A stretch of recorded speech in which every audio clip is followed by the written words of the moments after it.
पिंपरी चिंचवडमध्ये होत असलेल्या विविध वादांवरती खास शैलीमध्ये हल्ला चढवत उपमुख्यमंत्री अजित पवार यांनी पिंपरी चिंचवडचे सर्वेसर्वा आपणच असल्याचं पुन्हा दाखवून दिलंय।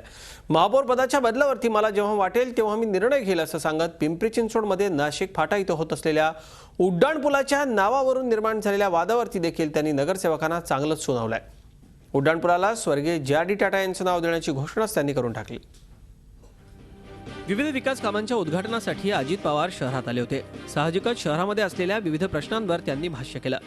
पुण्यात महापौर बदल झाल्यानंतर पिंपरी चिंचवडबाबत तशी चर्चा सुरू असताना दादांनी त्याला पूर्णविराम दिला।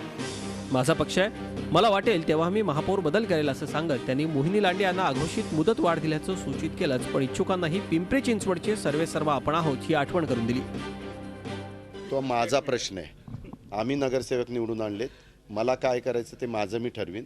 आपण काही काळजी करू नका, ह्या शहरामधल्या काही त्रुटी असतील तर दाखवा, त्या दुरुस्त करण्याच्या करता मी, माझे पदाधिकारी, माझे अधिकारी, माझे नगरसेवक सगळेजण कटिबद्ध राहतील।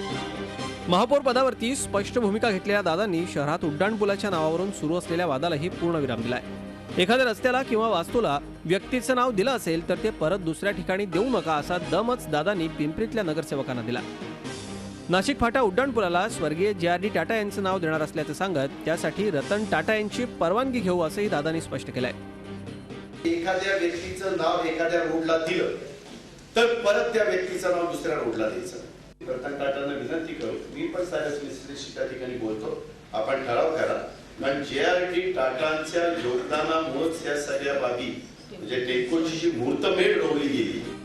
महापौर पदात बदल आणि नाशिक फाटा इथल्या उड्डाणपुलाच्या नावावरून पिंपरीत बरंच राजकारण तापलं होतं, पण शहरात आलेल्या दादांनी खास शैलीत दोन्ही प्रश्न निकाली काढत शहरावरचा वचक पुन्हा एकदा दाखवून दिला।